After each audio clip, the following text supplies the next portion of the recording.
Warahmatullahi wabarakatuh. Waalaikumsalam warahmatullahi wabarakatuh. Alhamdulillahil jabbaril qahhar, al-azizil ghaffar, khaliqil jannati wan nar. Wassalatu wassalamu ala sayyidina wa maulana Muhammadinil mukhtar wa ala alihi wa ashabihil adhar. Amma ba'du. Saudara-saudara kaum muslimin rahimakumullah. Pada pertemuan kali ini kita akan membicarakan tentang neraka dan calon-calon penghuninya. Sesungguhnya kalau kita bicara tentang neraka, artinya kita bicara tentang akhirat. Dan kalau kita bicara tentang akhirat, kita bicara tentang alam gaib yang merupakan salah satu dari rukun iman yang 6, percaya kepada alam gaib.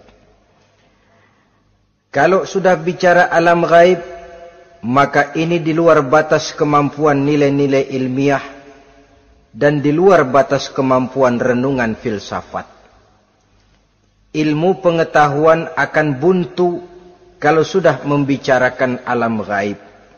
Artinya, kehidupan di akhirat itu tidak bisa diteliti secara ilmiah. Filsafat pun akan ngambang kalau sudah membicarakan kehidupan di alam gaib. Karena itu kalau kita kembali kepada logika, jika kita ingin mengerti tentang caranya membuat bangku, kita pergi ke tukang bangku dan bertanya kepadanya. Kita ingin mengerti cara membuat mobil, kita pergi ke tukang mobil, ke bengkel mobil, dan bertanya kepada ahlinya. Pun dalam urusan alam gaib, sudah sewajarnya kita kembali kepada penjelasan dari sang pencipta alam gaib, yakni Allah subhanahu wa ta'ala. Dan melalui kitabullah Al-Quranul Karim, Allah telah menjelaskan masalah-masalah gaib berupa kehidupan di sorga dan neraka itu secara jelas dan pasti. Dengan kata lain, di dalam membicarakan tentang neraka ini, yang menjadi dasar daripada pemikiran kita adalah rasa iman kepada Allah subhanahu wa ta'ala.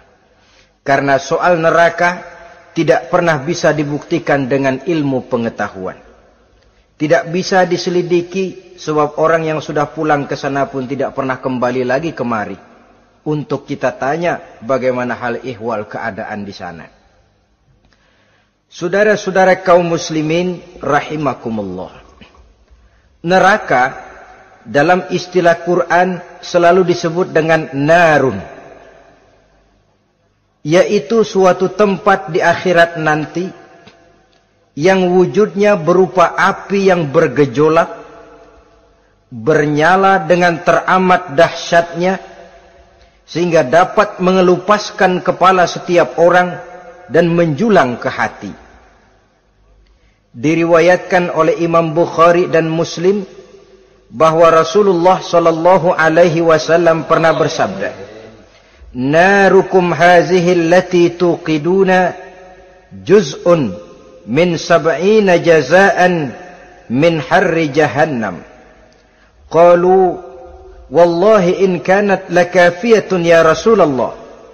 Qala fa innaha fadulat bi 69 jazaa. Apimu yang kamu pakai di dunia ini, kata Nabi, untuk memasak, untuk menyalakan lampu, api yang kau pakai di dunia ini cuma satu bagian kecil dari 70 kali bagian panasnya neraka jahanam. Sahabat waktu itu terperanjat lalu berkata, "Wallah, in kanat lakafiyatun ya Rasulullah." Ya Rasul, api di dunia ini saja sudah cukup untuk menghanguskan kami, untuk menghanguskan apa yang ada. Bersabda Rasulullah sallallahu alaihi wasallam, maka sesungguhnya api neraka itu dilebihkan panasnya dengan 69 kali daripada panasnya api di dunia ini. Jadi sepanas-panasnya api yang pernah kita rasakan di dunia ini, maka api di neraka nanti 69 kali lebih panas dari api yang kita rasakan paling panas di dunia. Hadis yang senada dengan penjelasan ini di samping Jawahirul Bukhari, kita bisa menemukannya dalam Mukhtasar Tazkiratul Qurtubi dan Mukhtasar Ibnu Abi Jamrah misalnya. Saudara-saudara kaum muslimin rahimakumullah.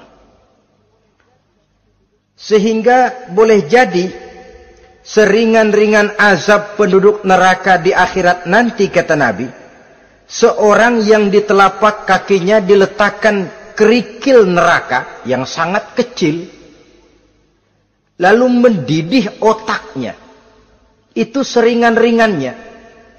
Di tapak kakinya diletakkan kerikil neraka yang oleh karena panasnya lalu mendidih otaknya. Itu yang paling ringan. Nggak apa-apa. Cuma segitu aja. Di telapak kakinya ditaruh kerikil, otaknya lalu jadi mendidih karena menahan panas.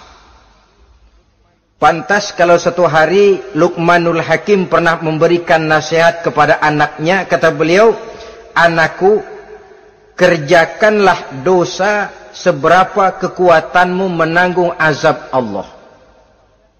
Dan laksanakan ibadah seberapa hajat dan keperluanmu kepada Allah. Berapa banyak hajatmu kepada Allah, begitulah kamu harus beribadah.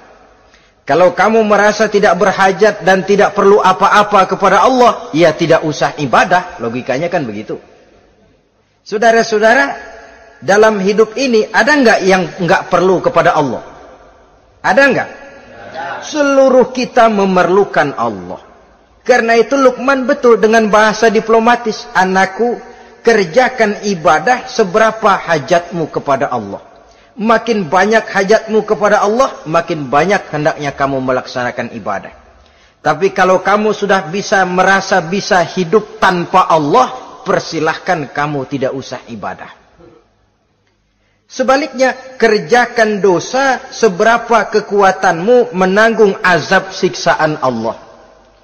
Kalau merasa sudah belajar ilmu kebal, kira-kira di neraka nanti enggak apa-apa, persilahkan kerjakan dosa sebanyak-banyaknya.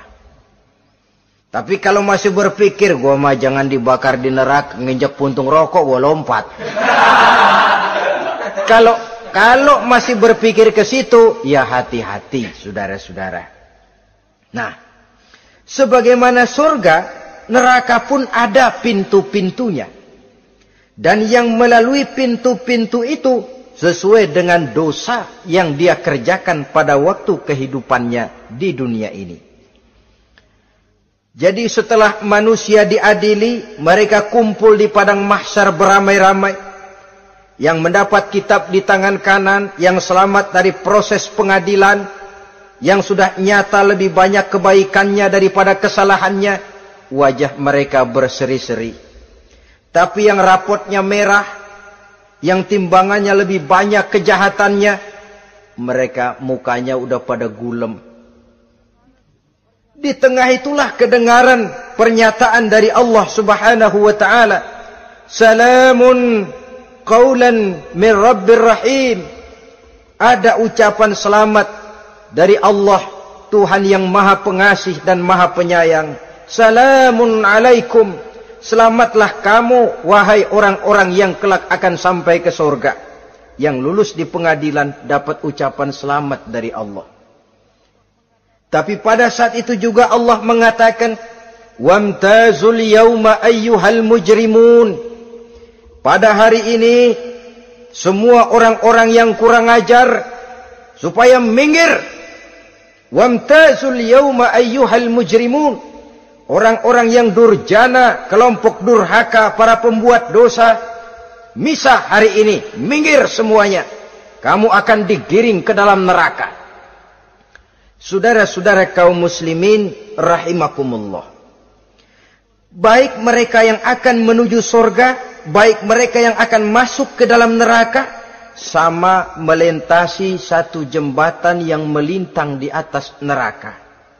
Dalam surah Maryam ayat 71 dan 72, walaupun jembatan itu tidak digambarkan secara jelas, tapi kita temukan penjelasan Allah sebagai berikut. Wa inna minkum illa wariduha kana ala rabbika hatman maqdiyya thumma nunajjil ladzina taqaw wa nazaru zalimina fiha jasiyya. Saudara-saudara, dan tidak ada setiap orang pun kecuali mereka akan melalui api neraka itu. Adapun orang-orang yang bertakwa, mereka diselamatkan oleh Allah, sedangkan orang-orang yang zalim, mereka terlempar ke dalam jurang neraka. Nah, itu yang dinamakan dengan sirat. Ada memang riwayat menjelaskan bahwa sirat itu kecilnya seperti rambut dibelah 7, tajamnya lebih tajam dari mata pedang. Tapi dalam banyak hal, orang lewat di atas sirat itu bergantung kepada amalannya waktu dia hidup di dunia ini. Maka jangan heran ada orang yang lewat di atas sirat itu seperti kilat. Lep, sudah sampai di surga. Ada yang lewat di atas sirat itu seperti orang terbang. Ada yang lewat di atas sirat itu seperti orang lari. Ada yang seperti jalannya onta. Ada yang merangkak. Ada yang gelantungan. Ada yang sudah hampir sampai ke tepian sana untuk masuk ke dalam surga, terpeleset nyemplung juga ke dalam neraka. Sesuai dengan amalan pada waktu mereka hidup di kehidupan dunia yang sekarang ini. Saudara-saudara kaum muslimin rahimakumullah.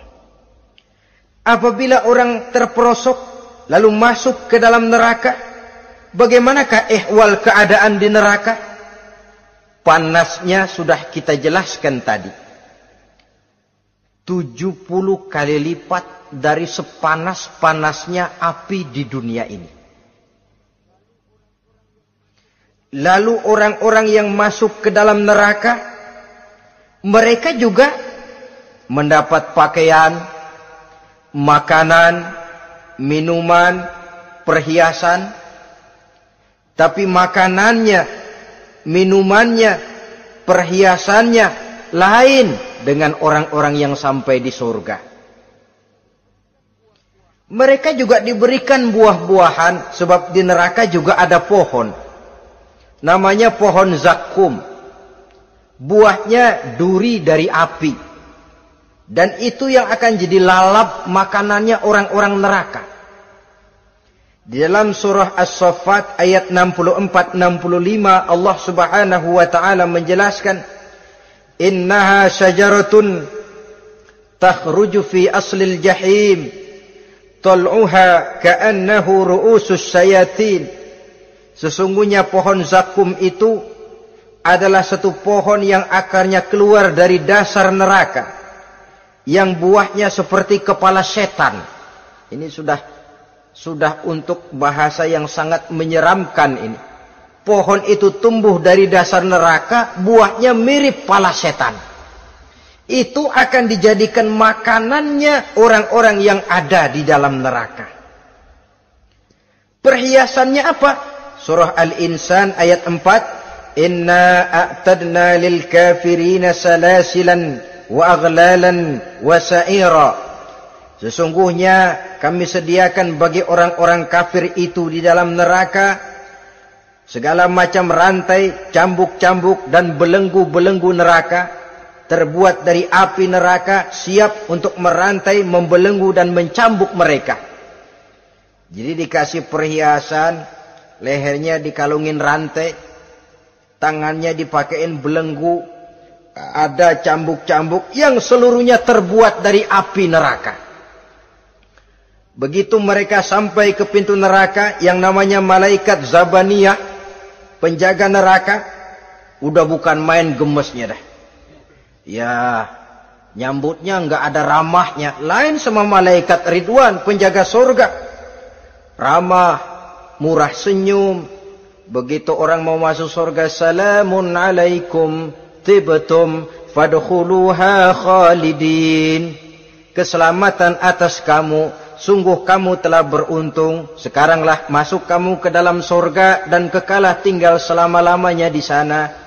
Ramah, murah senyum, selamat datang, selamat tiba di tempat yang penuh kenikmatan. Mari persilahkan. Ini malaikat Ridwan. Malaikat Malik, malaikat Zabaniyah lain lagi. Dia nungguin pabrik. Sadis menerima, matanya melotot. Ini dia manusia-manusia kurang ajar yang waktu di dunia sudah datang para rasul, sudah turun agama, sudah datang Al-Quran, tapi belagak pilon. Sini loh, nih rantai, belenggu, lalu dirangkeng, dimasukkan ke dalam neraka. Na'udzubillah, summa na'udzubillah. Saudara-saudara, lalu terpikir oleh kita, kalau begitu panasnya api neraka, sekali lempar orang terus mati dong. Ya enak kalau boleh begitu sih. Begitu dilempar ke neraka terus mati, enak. Ternyata tidak. Kepedihan neraka adalah kepedihan yang kekal dan terus menerus. Tidak satu saat pun orang-orang di dalam neraka pernah merasakan kesenangan. Tidak sesaat pun. Kali semenit kayak ngasok. Enggak, terus menerus berada dalam kepedihan yang tiada tara.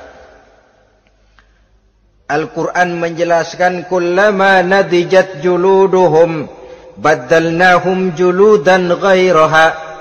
Apabila hancur kulitnya, kami ganti dengan kulit yang baru. Supaya apa? Liyazukul azab. Biar dia rasain azab. Tuh, rasain dulu. Hancur kepalanya, buletin lagi. Hancur kulitnya, bikin lagi. Berantakan isi perutnya, disempurnakan lagi, digiling lagi. Terus menerus begitu. Tidak sedetik pun penduduk neraka itu pernah mengalami istirahat. Barangkali pakai jam istirahat lumayan. Ini enggak ada. Ada bel, kleneng, istirahat, azab dicabut. Tidak. Terus menerus dan selalu begitu. Satu detik saja pun mereka tidak pernah istirahat dari siksaan dan azab yang mereka terima.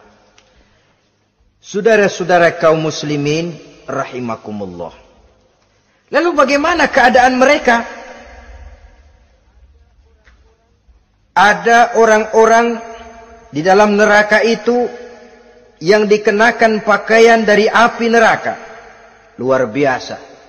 Dikasih pakaian dinas dari api. Kemudian kepalanya dituangi air yang sedang mendidih. Yang dengan tuangan air itu dihancur luluhkan segala isi perutnya dan kulit-kulitnya. Setelah itu mereka dicambuk dengan cambuk-cambuk dari besi. Apabila mereka hendak keluar dari neraka, mereka dicampakkan kembali ke dalamnya. Dan dikatakan kepada mereka, rasakan siksaan yang membakar ini. Dalam surah Al-Hajj ayat 19 sampai 22, kita bisa simak firman Allah Subhanahu wa taala. Fallazina kafaru qutti'at lahum siyabun min nar yusabbu min fawqi ru'usihimul jahim yus'aru bihi ma fi butunihim wal julud walahum maqami'u min hadid kullama aradu an yakhruju minha min ghammin u'idu fiha wa zuqu azabal hariq. Na'udzubillah summa na'udzubillah. Diberikan pakaian dari api, melolong, menyayat dia, memilukan, merintih dan meraung-raung. Lalu kepalanya diguyuri dengan air yang sangat mendidih. Hancur luluh isi perutnya. Masih dicambuk lagi dengan cambuk-cambuk dari besi. Mereka merambat. Mereka meraung. Mereka hendak lari. Mereka ingin keluar dari neraka. Tapi tiap kali mereka merambat ingin keluar, ditarik lagi. Kalau ucara kita, ayo, mau kemana lo? Apa kata malaikat penjaga neraka? Zuku azabal harik. Rasain nih, makan pencarian lo waktu di dunia. Saudara-saudara, lalu ada pula siksaan penduduk neraka itu, di mana dahi, lambung dan punggung mereka dipanggang dengan api neraka. Allah Karim. Kita di dunia ini tertusuk paku saja waktu berjalan, sudah bukan main pedihnya. Tertusuk duri saja, sudah bukan main pedihnya. Ini punggungnya, lambungnya, macam disate, dipanggang dari api neraka. Dalam At-Taubah ayat 35, kita temukan firman Allah, fi nari jahannama fatukwa biha hibahuhum wa junubuhum wa zuhuruhum. Na'udzubillah summa na'udzubillah. Kemudian ada pula penduduk neraka itu yang disiksa, lehernya diikat dengan rantai. Mereka spontan diseret-seret dengan sekeras-kerasnya dan dilemparkan ke dalam lautan air yang sedang mendidih. Kemudian mereka dibakar dalam api yang bergejolak dan menyala-nyala. Pada surah Al-Mu'min ayat 71 dan 72, Allah Subhanahu wa taala menjelaskan, izil aghlalu fi a'nakihim wassalasil yushabuna fil hamim summa fin nari yusjarun. Ketika belenggu dan rantai dipasang di leher mereka supaya mereka diseret ke dalam air yang sangat panas, kemudian mereka dibakar dalam api.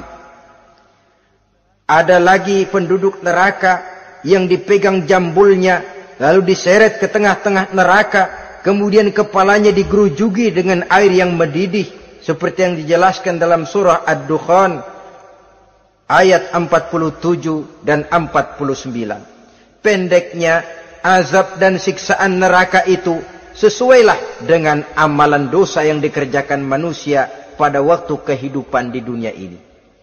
Maka dalam puncak perjalanan Mi'raj misalnya, kepada Rasulullah sallallahu alaihi wasallam diberikan berbagai macam penglihatan sebagai contoh dan tamsil dari kehidupan di dunia ini. Sejak dari penglihatan di jalan sampai kepada penglihatan surga dengan segala kenikmatannya dan neraka dengan seluruh azabnya, seluruhnya merupakan contoh teladan. Misalnya dalam perjalanan ketika hendak Mi'raj itu, sebelum berangkat Rasul disodorkan 2 minuman. Segelas berisi arak, segelas lagi berisi susu. Kata malaikat Jibril, ambillah salah satu minuman itu ya Muhammad. Lalu Rasul dengan tidak ragu-ragu, mantap betul beliau mengambil gelas yang berisi susu, lalu beliau minum. Setelah beliau minum itu, malaikat Jibril berkata, "Shaddaqta ya Muhammad." Engkau telah benar Muhammad. Laqad asabtal haq, pilihanmu tepat. Kenapa ya Jibril? Untung susu yang kamu minum Muhammad. Kalau arak yang kamu ambil, pasti umatmu bakal jadi umat yang teler semua. Ini pun satu contoh buat kita semua, bahwa dalam kehidupan kita selalu berhadapan dengan susu dan arak, berhadapan dengan hak dan batil, berhadapan dengan benar dan salah. Maka hati-hati kita jangan sampai salah pilih karenanya.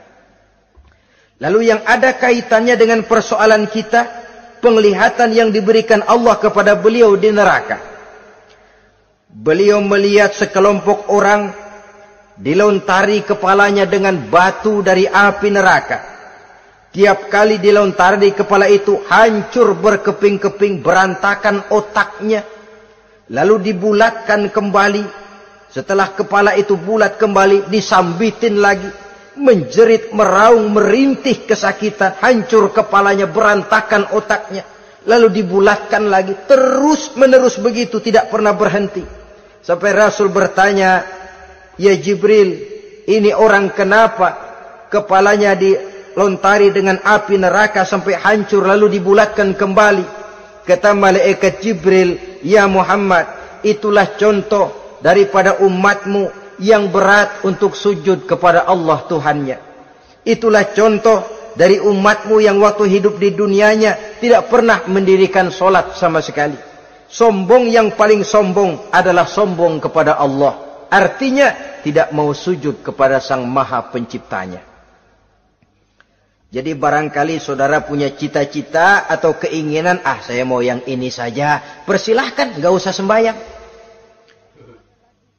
Lalu ada lagi sekelompok kaum, perutnya besar, sebesar rumah, dililit dengan kala dan ular dari api neraka, diseret-seret dia di jurang neraka, dipatoki ular, hancur perutnya, dibulatkan lagi perut itu, diseret kembali, hancur lagi, dibulatkan lagi, terus menerus seperti itu.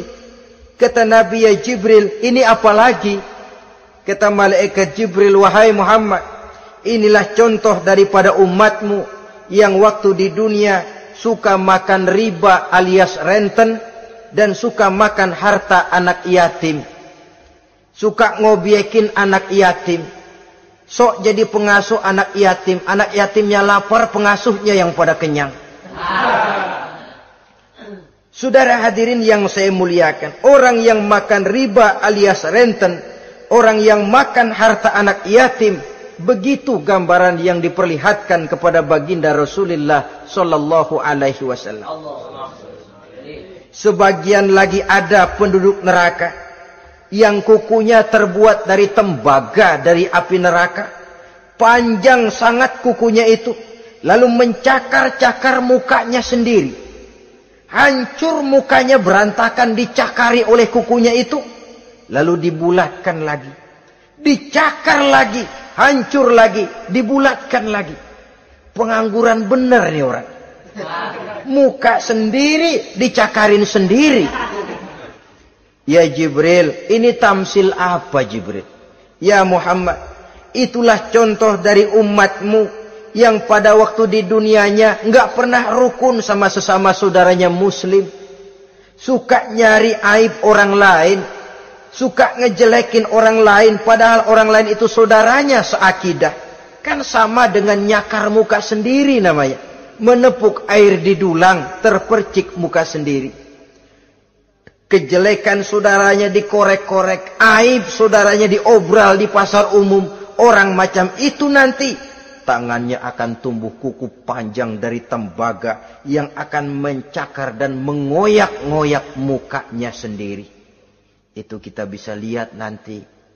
Oh, ini yang waktu di dunia suka ngorek-ngorek kesalahan orang tuh lagi pada nyakarin mukanya. Oh, begitu. Saudara-saudara kaum muslimin rahimakumullah. Oleh karena itu Nabi ajarkan kita, tuba liman syaghalahu aibuhu an uyubin nas. Beruntung orang yang aib dan kekurangan pada dirinya menyebabkan dia sibuk sampai enggak sempat ngorek-ngorek aib dan kekurangan orang lain. Introspeksi. Beruntung orang yang celak dirinya menyebabkan dia sibuk dan tidak sempat ngorek-ngorek aib pada diri orang lain. Ada pula di antaranya dilihat oleh Rasul, di antara penduduk neraka itu orang yang lidahnya terjulur memanjang, kemudian dipotong lidah itu dengan gunting dari api neraka, menjerit dan memekik ia menahan sakit yang tiada tara, sampai Rasul bertanya kepada malaikat Jibril, kalau ini tamsil apa lagi ya Jibril? Kata malaikat Jibril, wahai Muhammad, inilah contoh dari umatmu, orang-orang yang waktu di dunia tidak pandai menjaga lidahnya, suka menggunjing orang, suka memfitnah orang, suka ghibah dan namimah, suka ngomongin orang di belakang yang bersangkutan. Maka hari ini lidahnya menjulur menjadi panjang dan dipotong dengan gunting dari api neraka. Lalu Rasul juga melihat sekelompok orang perempuan tergantung rambutnya dari gantungan api neraka, kemudian dipanggang dari duburnya sampai ke atas kepalanya dengan tombak dari api neraka, meraung dan merintih serta mengeluarkan nanah dari kemaluannya. Rasul bertanya, ini apa lagi ya Jibril? Kata malaikat Jibril, inilah perempuan yang waktu di dunia tidak pandai menjaga kehormatan dirinya, ahli zina dan tukang umbar. Saudara-saudara kaum muslimin rahimakumullah, Banyak lagi tamsil-tamsil yang dicontohkan dalam puncak perjalanan Mi'raj yang seluruhnya merupakan peringatan bagi kita umat Rasulullah sallallahu alaihi wasallam. Nah, kemudian sekarang marilah kita bicarakan neraka itu satu demi satu. Yang pertama, dan ini yang paling dikenal orang, neraka Jahannam atau naru Jahannam. Siapa yang dijelaskan Allah akan menjadi penghuni neraka Jahannam ini? Pertama dalam surah Al-Ankabut ayat 68. Wa man azlamu mimman iftara 'ala Allahi kadziban aw kadzdzaba bil haqqi lamma ja'ahu alaysa fi jahannam maswal lil kafirin. Adapun orang-orang yang zalim kepada Allah, mendustakan ayat-ayat Allah dan mendustakan kebenaran setelah datang kebenaran itu, bukankah neraka Jahannam merupakan tempat kembali bagi orang-orang kafir? Jadi dalam Al-Ankabut ayat 68 ini dijelaskan, penduduk neraka Jahannam itu pertama adalah orang-orang kafir. Siapa orang kafir? Menurut keyakinan akidah kita, setiap orang di luar Islam adalah kafir. Kemudian yang kedua dalam surah Al-Hijr ayat 42 dan 43, penduduk neraka Jahannam itu, inna ibadi laisa laka alaihim sultanun illa man ittaba'aka minal ghawin wa inna jahannama la maw'iduhum ajma'in. Sesungguhnya hamba-hambaku tidak akan bisa kamu kuasai, hai iblis, kecuali mereka yang mengikuti tipu dayamu. Sesungguhnya neraka Jahannamlah tempat mereka seluruhnya. Kalau kita perhatikan ayat ini, maka penghuni neraka Jahannam yang kedua adalah para pengikut setan. Para pengikut setan dengan seluruh ajaran-ajaran yang dilancarkan oleh setan. Padahal pada saat hendak masuk neraka, setan jelas cuci tangan.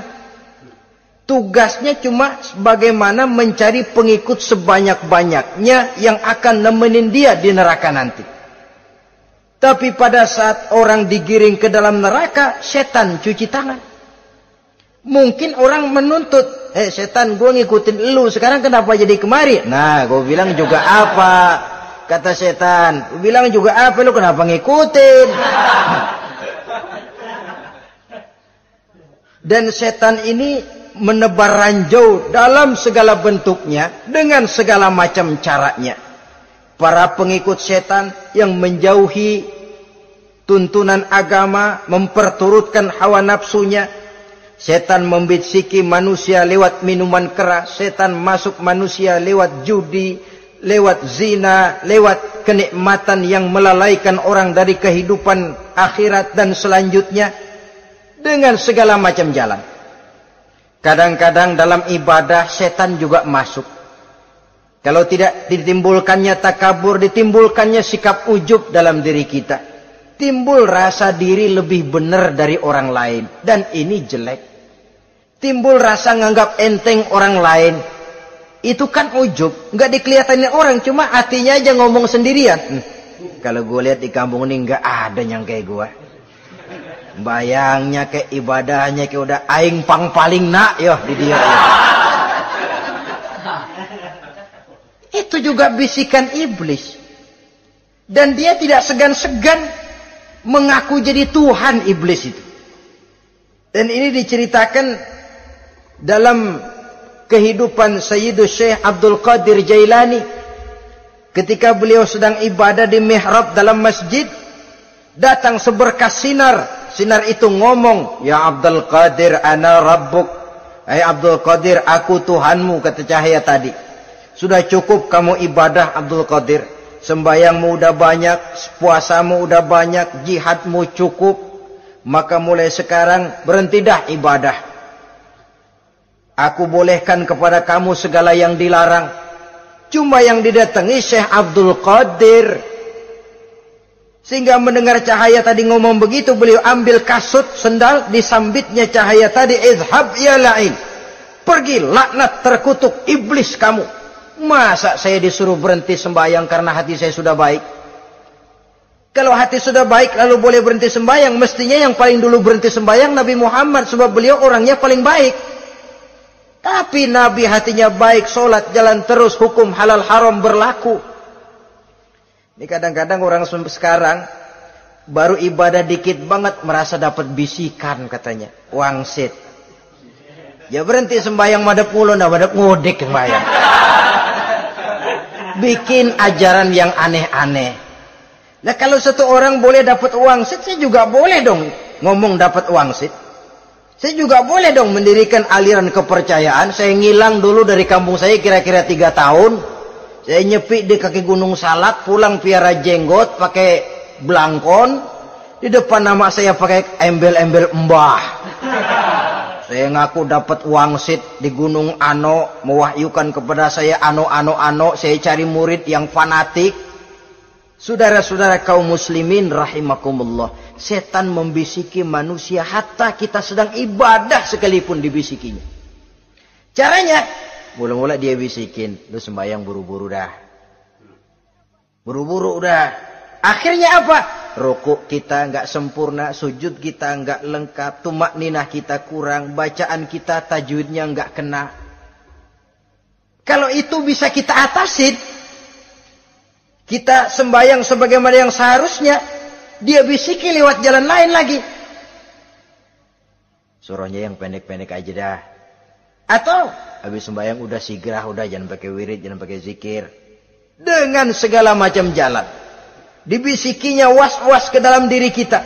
Sehingga ada satu riwayat walaupun dhaif, tapi ini baik untuk dijadikan pelajaran. Konon iblis itu kalau subuh keliling dia. Bawa kulit kambing, jarum, sama tepung. Ditanya orang, iblis ini buat apa? Oh, kulit kambing. Gunanya tahu nggak?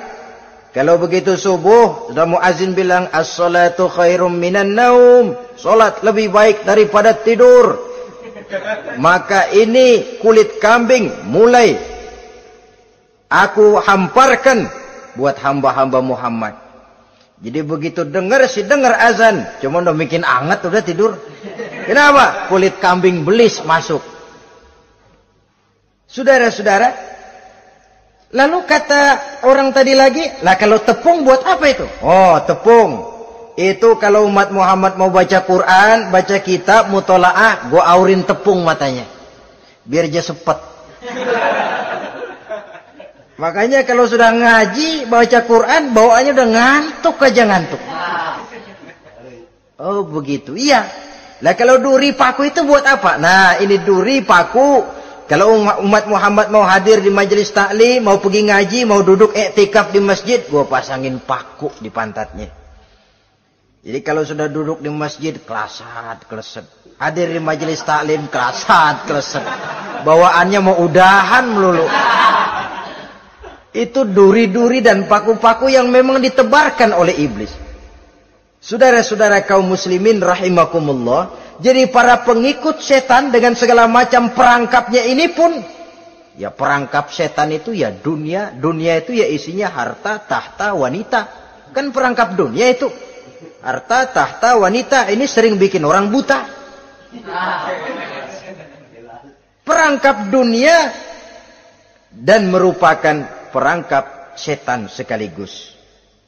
Nah, yang ketiga, penghuni neraka jahanam adalah para pembuat dosa, orang-orang yang durhaka. Dalam Toha ayat 74 Allah menjelaskan, innahu may ya'ti rabbahu mujriman fa inna lahu jahannam.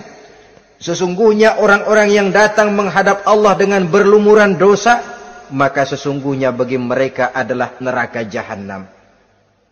Dan yang keempat, penghuni neraka jahanam orang yang kufur nikmat. Tidak cuma kufur iman, tapi kufur nikmat bisa menyebabkan orang masuk neraka jahanam. Belum pernah merasakan dalam hidupnya bahwa Allah memberikan nikmat kepadanya, bagaimanapun besar karunia dan nikmat itu.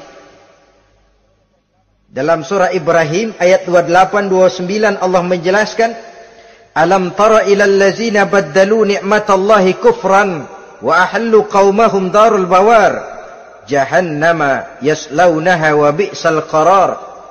Tidaklah engkau perhatikan, tidaklah kau lihat orang-orang yang mengganti, menukar nikmat Tuhannya dengan kekufuran. Diberikan nikmat berupa Islam, digantinya dengan kekufuran.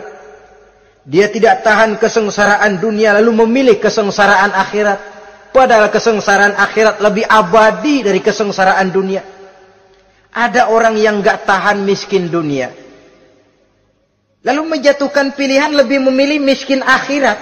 Ya Allah, keliru besar.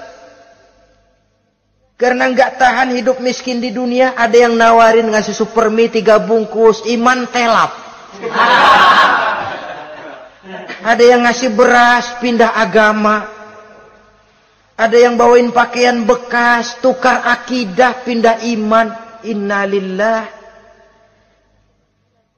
Ditukar kemiskinan dunia dengan kemiskinan akhirat. Padahal kemiskinan dunia berapa tahun? Setahun umur manusia.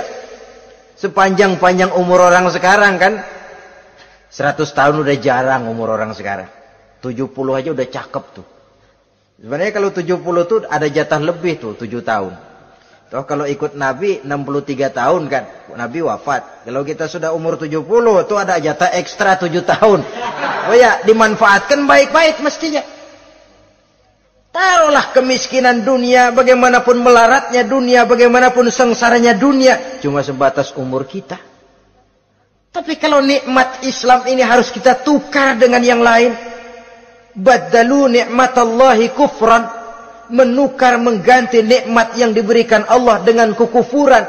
Artinya kita menukar kemiskinan sementara dan kita memilih kesengsaraan dan kemiskinan abadi. Di akhirat kita miskin, di neraka kita miskin, miskin abadi. Di neraka kita sengsara, sengsara abadi. Saudara-saudara kaum muslimin rahimakumullah. Itu neraka jahanam. Yang kedua dinamakan neraka jahim. Siapa mereka ini para penghuninya? Siapa mereka ini para penghuninya? Pertama dalam surah At-Takatsur, yaitu orang-orang yang bermegah-megah dengan dunia, menumpuk-numpuk harta, lalu lupa dengan kesibukan harta itu, lupa kepada kehidupan yang akhirat nanti.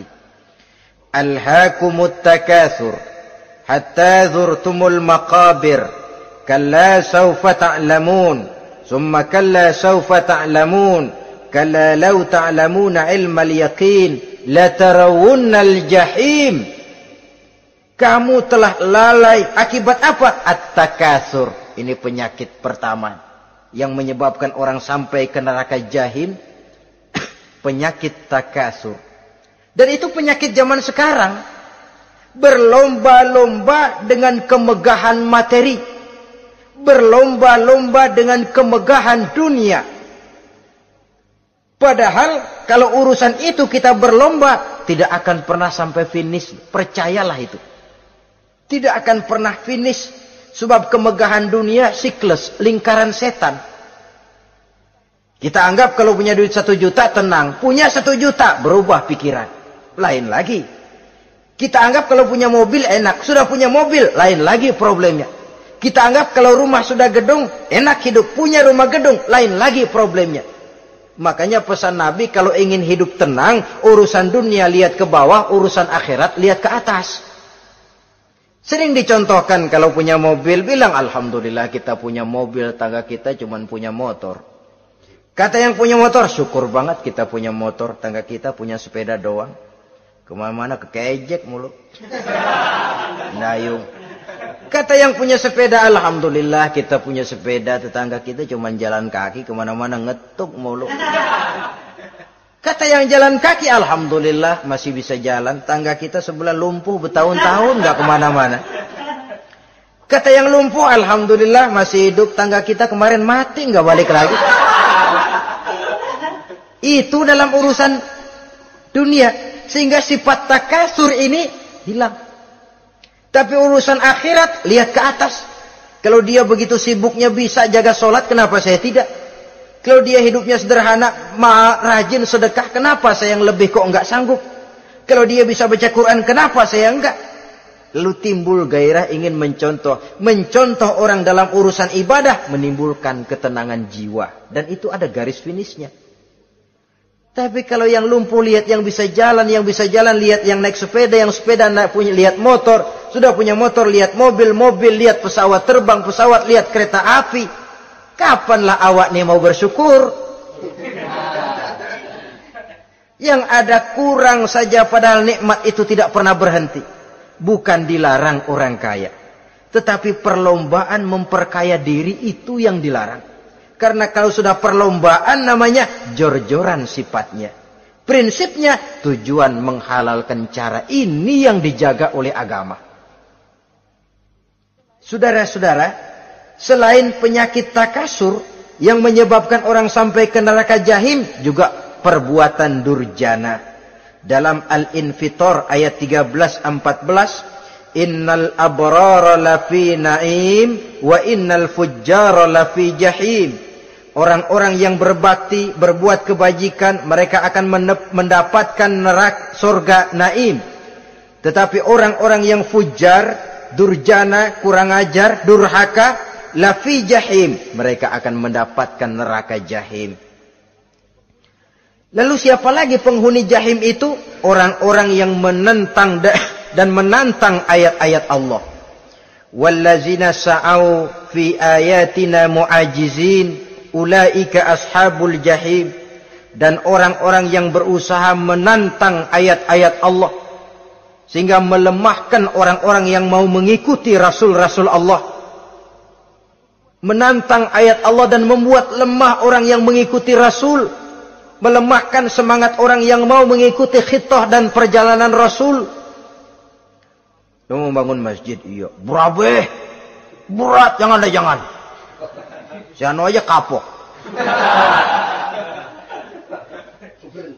Majelis taklim, pahit. Ngaji, berat, melemahkan ini. Sudah dia rusak, merusak lagi. Kalau rusak kan cuma sendirian. Ini tidak, sudah rusak, merusak. Mu'ajizin, melemahkan orang-orang yang mau mengikuti ayat-ayat Allah. Dan itu tidak jarang zaman sekarang ini. Orang yang melemahkan semangat kita dalam berjuang menegakkan kebenaran. Kita yakin Islam agama yang benar, kita yakin Islam agama yang sempurna. Ada saja orang yang melemahkan semangat kita, yang berteori bahwa ada ayat-ayat Quran yang tidak relevan lagi dengan situasi dan kondisi. Yang berteori bahwa Nabi Muhammad cuma sebagai manusia biasa yang tidak terlepas kemungkinan dari salah. Pendeknya melemahkan nilai-nilai semangat kita untuk memperjuangkan Islam ini. Ini pun termasuk mu'ajizin. Mereka akan menemukan nanti di akhirat kapling di dalam neraka yang dinamakan neraka jahim. Na'udzubillah summa na'udzubillah. Yang ketiga, saudara-saudara, di antara nama neraka itu adalah neraka hawiyah. Siapa penghuni neraka hawiyah ini? Dalam surah Al-Qari'ah ayat 8-11 dijelaskan secara simpel, wa amma man khaffat mawazinuhu fa ummuhu hawiyah. Adapun orang-orang yang ringan timbangan kebaikannya, maka tempatnya adalah neraka hawiyah. Artinya orang ini lebih berat timbangan kejahatannya, sedikit kebaikannya sehingga jadi ringan di timbangan akhirat nanti. Salat, puasa, zakat, tapi dosa yang dikerjakan masih lebih banyak ketimbang kebaikan yang dikerjakannya itu. Maka orang semacam ini apabila tidak mendapat syafaat, maka dia akan masuk ke dalam neraka yang namanya neraka hawiyah. Lalu yang keempat, neraka wail. Dalam surah Al-Ma'un ayat 1-7, garis besarnya yang mendapat neraka wail adalah para pendusta agama. Siapa sih pendusta agama itu? Ara'aita allazi yukazzibu biddin. Tidakkah kamu lihat siapa orang-orang yang mendustakan agama? Mendustakan agama. Beragama tapi bohong. Salatnya bohong. Hajinya bohong. Puasanya bohong. Mendustakan agama. Siapa mereka? Fadzalikal ladzi yad'ul yatim. Pertama, orang yang suka menghardik anak yatim. Anak yatim yang lemah, anak yatim yang tidak berdaya, yang hidup dipayungi kemiskinan dan kekurangan, bukan ditolongnya, malah dihardiknya. Jangan lupa, saudara yang sudah 2-3 kali pergi ke Makkah, saudara yang khusyuk dalam sujudnya, saudara yang mantap dalam puasanya, mungkin saja bisa terhalang masuk ke dalam surga. Karena di samping rumah saudara ada anak yatim merintih menahan lapar dan haus. Saudara tahu, saudara mampu, tapi saudara diam saja tidak mau mengulurkan tangan. Mungkin itu yang akan mengganjal saudara untuk masuk ke dalam surga. Wala yahuddu ala tu'amil miskin. Mereka membiarkan fakir miskin, tidak memberikan makan. Kemudian fawailul lil musallin. Mereka juga melalaikan solat. Allazina hum an solatihim sahun. Allazina hum yura'un. Mereka juga riak di dalam amalnya. Saudara hadirin kaum muslimin rahimakumullah. Melalaikan solat, kemudian riak dengan amalnya, termasuk amalan solatnya. Kalau jadi imam, bahasanya dibuat sepasih-pasihnya, surahnya yang panjang-panjang, paling pendek sabbihis sama wadduha. Tapi kalau solat sendirian cukup qul huwallahu ahad sama inna a'tainakal kautsar. Hilang lagi nilai keikhlasannya. Dan terakhir, mereka enggan untuk membayar zakat. Yang memenuhi ciri-ciri inilah yang dikatakan sebagai pendusta agama. Menghardik yatim, membiarkan fakir miskin, melalaikan solat, riya, dan enggan membayar zakat. Mereka divonis mendapat neraka wail. Seperti dalam surah Al-Ma'un ayat 1 sampai dengan 7. Saudara-saudara kaum muslimin rahimakumullah. Yang kelima, neraka sa'ir. Neraka sa'ir ini pertama buat mereka yang memakan harta yatim. Kalau tadi tidak mau membantu, ini malah membantu tapi tujuannya malah ngobyekin anak yatim. Mereka yang memakan harta yatim dalam An-Nisa ayat 10. Innal ladzina ya'kuluna amwalal yatama zulman innama ya'kuluna fi butunihim nara wa sayaslawna sa'ira. Sesungguhnya orang-orang yang memakan harta anak-anak yatim dengan zalim, mereka sebenarnya telah memakan neraka, memasukkan api neraka ke dalam perutnya. Mereka akan dilontarkan ke neraka sa'ir. Selain itu, orang-orang yang mengingkari apa yang diturunkan oleh Allah Subhanahu wa ta'ala, mengingkari kebenaran Quran, mengingkari Rasul, pendeknya mengingkari Islam, dijelaskan dalam surah Luqman ayat 21. Yang keenam, saudara-saudara, yang dinamakan dengan neraka laza namanya. Pertama, untuk pembangkang dan orang yang menjauhi agama. Yang kedua, orang yang berpaling dari kebenaran. Dan yang ketiga, orang yang suka menumpuk-numpuk harta dan menyimpannya, tidak mau membayar zakat, infak, apalagi sedekah. Ini kita temukan penjelasannya dalam surah Al-Ma'arij ayat 15 dan 17. Yang ketujuh dinamakan neraka Sakor. Siapa penghuni neraka Sakor ini? Pertama, orang yang tidak pernah sholat. Yang kedua, tidak pernah memberi makan orang-orang miskin. Yang ketiga, ahli membicarakan yang batil. Strategis betul dia, ulung kalau sudah mengatur kebatilan. Kemudian yang keempat, orang yang mendustakan hari akhir. Dalam surah Al-Muddatsir ayat 42 sampai 47, kepada penduduk neraka Saqar ditanya, "Ma salakakum fis Saqar?" Apa yang menyebabkan kamu masuk ke dalam neraka Saqar? Qalu lam naku minal musallin wa la naku nut'imal masakin wa kunna nakhudu ma'al khaidin wa kunna nukadzibu yaumaddin. Mereka menjawab, kami di dunia tidak pernah sholat, tidak pernah memberi makan fakir dan miskin. Kami selalu berkumpul dengan orang-orang yang batil dan membicarakan kebatilan, dan kami mendustakan adanya hari akhir. Yang kedelapan, yang terakhir adalah neraka Khutamah. Ini diperuntukkan bagi para pengumpat, pencela, para penghina orang lain, mencari aib saudaranya, kemudian juga mereka menumpuk, menghitung-hitung harta, lalu kikir dan bakhil dengan hartanya itu. Dalam surah Al-Hujurat ayat 11-12, kemudian surah Al-Humazah ayat 1 sampai dengan 7, kita temukan penjelasan itu. Pada akhirnya saudara-saudara, kalau penduduk surga mereka kekal di dalamnya, maka penduduk neraka ini ada dua macam. Ada penduduk musiman, ada penduduk permanen. Kalau yang namanya penduduk permanen itu sudah punya paspor KTP itu. Memang penduduk permanen itu mereka yang kekal selama-lamanya di dalam neraka. Mereka lah orang-orang musyrik dan orang-orang kafir, termasuk orang-orang munafik.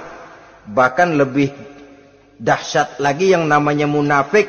Kata Allah, innal munafiqin fid darkil asfal minan nar. Orang munafik itu berada di dasar jurang neraka yang paling bawah, keraknya neraka. Saudara-saudara, adapun penduduk yang semi permanen, ia masuk neraka buat sementara saja, sekedar dengan dosa-dosa yang dikerjakannya. Mereka adalah orang-orang mukmin yang asli, orang-orang Islam yang waktu di dunianya berbuat dosa. Mereka masuk ke dalam neraka, menerima azab sesuai dengan dosa yang dikerjakannya. Setelah itu mereka akan diangkat dari surga untuk ditempatkan di dalam. Mereka akan diangkat dari neraka untuk ditempatkan di dalam surganya Allah Subhanahu wa ta'ala. Seperti banyak dijelaskan dalam hadis-hadis sahih yang diriwayatkan oleh Imam Bukhari dan Muslim. Nah, inilah sekelumit tentang neraka dan calon-calon penghuninya. Mudah-mudahan Allah jauhkan kita, Allah jauhkan anak cucu kita, amin. Allah jauhkan seluruh keluarga kita, amin, dari neraka dan dari azab neraka. Amin. Terima kasih dan mohon maaf. Wassalamualaikum warahmatullahi wabarakatuh. Waalaikumsalam warahmatullahi wabarakatuh.